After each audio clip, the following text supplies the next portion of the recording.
Assalomu alaykum. Bu videoni ko'rganingizdan keyin marketing agentliklari bilan uchraydigan ko'plab muammolaringizga yechim topasiz.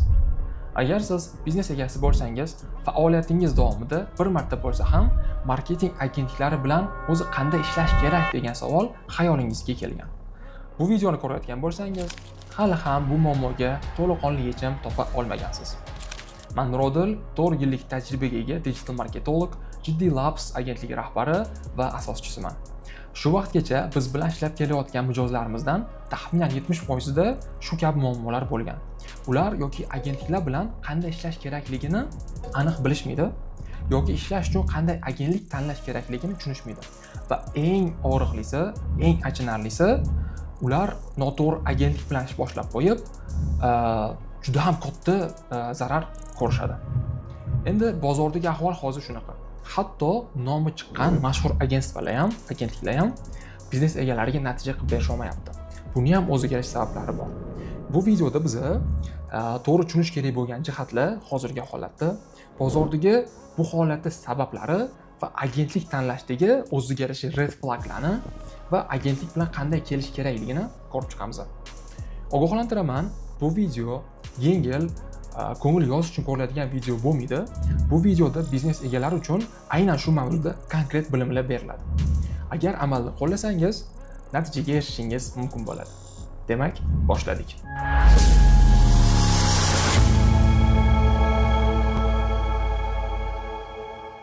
Hop, hozirda bozordagi ahvol qanaqa?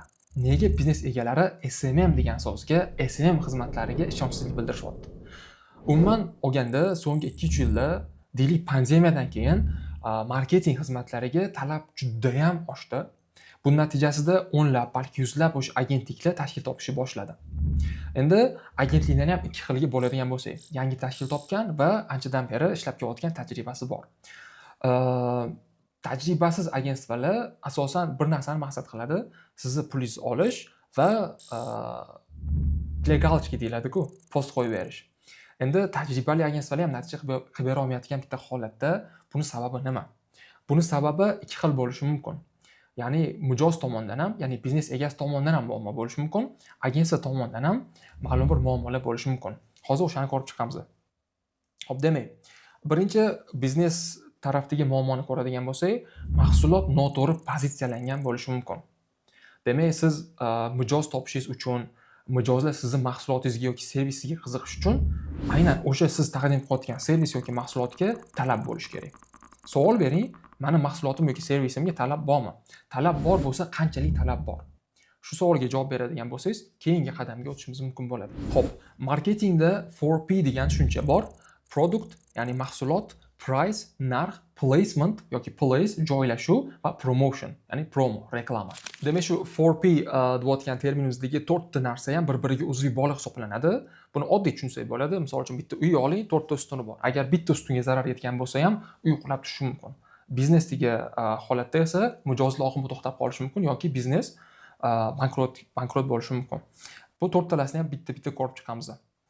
Xo'p, deylik, mahsulotingizda muammo bor yoki talab yo'q, yoki sizda o'sha talab yo'q bo'lganligi uchun mijozlar mahsulotingizni xohlashmayapti. Narxingiz zo'r bo'lishi mumkin, joylashuvi zo'r bo'lishi mumkin, reklamangiz kuchli bo'lishi mumkin, lekin mahsulotda muammo bo'ladigan bo'lsa ham sizga mijozlar kelmaydi. Deylik, ikkinchisi, mahsulotingiz yaxshi, talab bor, lekin narxingiz o'ta darajada qimmat yoki bozordagi o'rta narxdan qimmat. Bunda siz joylashuvingiz zo'r bo'lsa ham, reklamangiz kuchli bo'lsa ham, mahsulotingizda mijozlar oqimi to'xtab qolishi mumkin. Uchinchisi, placement, ya'ni joylashuv. Deylik, mahsulotingizga talab bor, umuman topilmaydigan mahsulot bo'lishi mumkin, narxingiz ham zo'r bo'lishi mumkin, reklamangiz ham kuchli bo'lishi mumkin, lekin tasavvur qiling, joylashuvingiz noto'g'ri. Xuddi sahroda biznes ochib qo'yinganga o'xshaydi-da. Joylashuvingiz yaxshi bo'lmaydigan bo'lsa, bu ham ta'sir qiladi. Va endi to'rtinchisiga kelyapmiz. Reklama, promotion. Mahsulotingiz yaxshi, talab bor, narxingiz yaxshi, joylashuvingiz yaxshi, lekin u narsani reklama qilmasangiz, odamlar qayerdan biladi sizning mahsulotingiz borligini, bozorda borligini. Shuning uchun ham reklama ham juda ham muhim ahamiyat kasb etadi.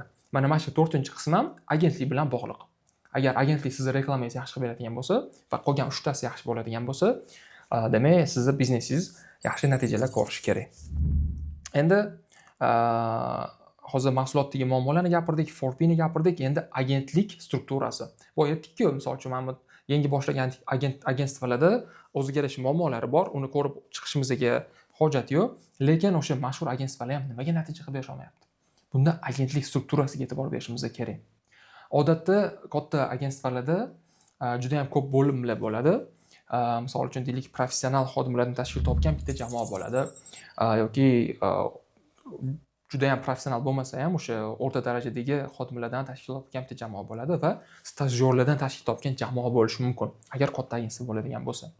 Endi sizni biznesingiz hamkorlik qilganingizda yoki o'rtadagi tushib qolishi mumkin, yoki o'sha stajyorlarga tushib qolishi mumkin. Deylik, mana uni tepasida yaxshi xodim turgandir, o'sha project manager kuchlidir, lekin o'sha vazifalarni bajarayotgan xodimlar yaxshi bo'lmaydigan bo'lsa ham, ming agentstvani nomi mashhur bo'lsa ham, o'sha reputatsiya deymiz-ku, obro'si baland bo'ladigan bo'lsa ham, sizga natija olib kelib bera olmasligi mumkin.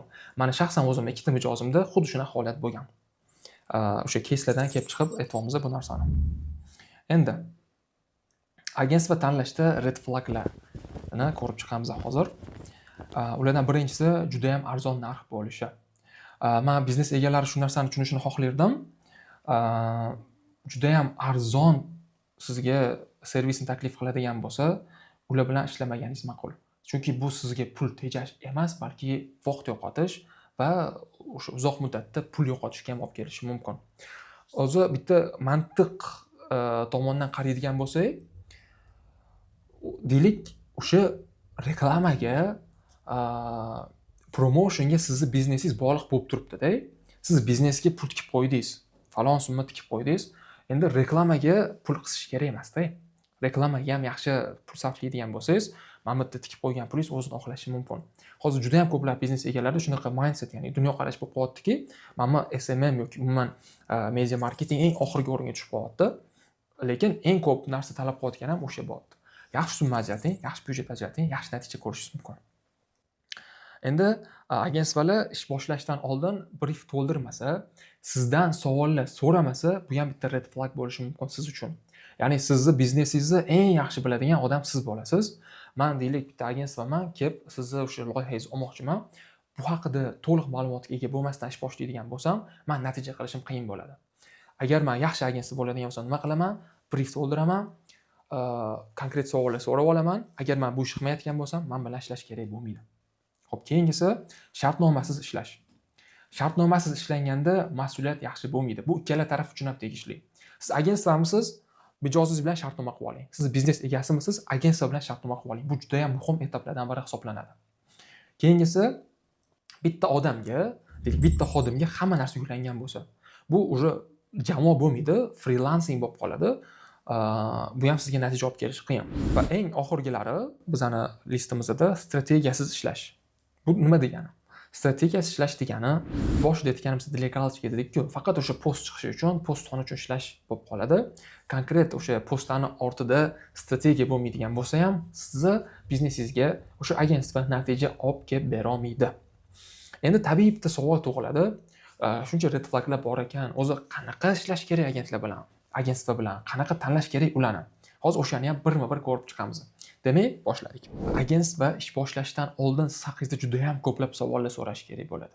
Chunki to'laqonli sizni biznesingizni tushunib oladigan bo'lsa, ana o'shanda sizga yaxshi strategiya tuzib bera oladi va yaxshi natija qilib berishi mumkin bo'ladi. Endi strategiya tuzish. Strategiya tuzish uchun birinchi etapimiz juda ham muhim. Savol so'radi, hamma narsani bilib oldi. Endi strategiya tuzishdan boshlaydi. Mahsulot, mijoz, narx, pozitsiyani yaxshilab o'rganib chiqadi va sizga qadamma-qadam tushuntirilgan strategiya taqdim qiladi. Undan keyingisi strategiya tayyorlash va analizlar vaqt talab qilishini tushuntiradi. Ya'ni bu bir kunda yoki 2 kunda bo'ladigan narsa emas. Agar haqiqatan ham sizga natija olib kelib bermoqchi bo'lsa, sizdan vaqt oladi, vaqt so'raydi va o'sha vaqt ichida sizga chiroyli strategiya va analiz qilib beradi. Keyin proyekt olish bilan ham post qo'yishni boshlaydigan agentstvadan ham qochish kerak bo'ladi. Bu nima degani? Demak, strategiyasiz, konkret rejasiz ishni boshladi degani. Va juda ham muhim nuqtasiga yetib kelyapmiz. Agentstva tanlayotganligingizda jamoa ichida professional xodimlar borligiga ishonch hosil qilish kerak. Ya'ni jamoa bor. Hamma ishni bitta yoki ikkita odam qilmaydi. Odatda yaxshi agentство qanaqa bo'ladi? Deylik, o'zini dizayneri bo'ladi, o'zini operatori bo'ladi, o'zini montajyori bo'ladi, SEO menejer bo'ladi, proyekt menejer bo'ladi, content maker bo'ladi, copywriting, stories making degan vazifalar alohida shaxslarga, alohida professionallarga bo'lib berilgan bo'ladi. Shunda bitta yoki ikkita odam o'sha butun yukni o'ziga olmaydi, hamma o'zi ishini bajaradi va ortida turgan o'sha strategiyani chiroyli qilib olib chiqishi mumkin bo'ladi. Endi siz bilan shartnoma qilishi kerak bo'ladi. Bu keyingisi. Shartnoma asosida ishlaydi, siz bilan KPI belgilaydi. KPI belgilashi ham sal keyinroq ko'rib chiqamiz. Va har bitta kontentimizni, har bitta chiqayotgan postimizni orqasida sotuv voronkasi bo'ladi, strategiyani bir qismi hisoblanadi kontentlar. Va oxirgisi ishini monitoring qilishi kerak bo'ladi. Bu nima degani? O'sha doimiy ravishda biz qilgan strategiyamiz ish beryaptimi? Ish bermayaptimi? Qayerda minus bo'lyapti? Qaysi strategiyamiz yaxshi natija beryapti? Bularni ko'rib borish kerak, analiz qilish kerak va monitoring qilish kerak. Kerak bo'lsa siz bilan shu masalalarda maslahatlashish kerak bo'ladi. Agar agentlik sizga shunaqa takliflar berayotgan bo'lsa, demak bu agentlik bilan ishlab ko'rsa bo'ladi, natija kutsa bo'ladi. Endi juda ham muhim qismga o'tamiz, KPI qismi. Siz agentstvaga pul to'layapsiz, demak siz natija ko'rishingiz kerak. Shunchaki post chiqish uchun siz pul to'lamayapsiz. Shu narsani juda ham yaxshi tushunib olish kerak bo'ladi. Endi KPI nima degan savol tug'iladi tabiiyki. KPI ingliz tilida Key Performance Indicator deyiladi. Bu nima degani?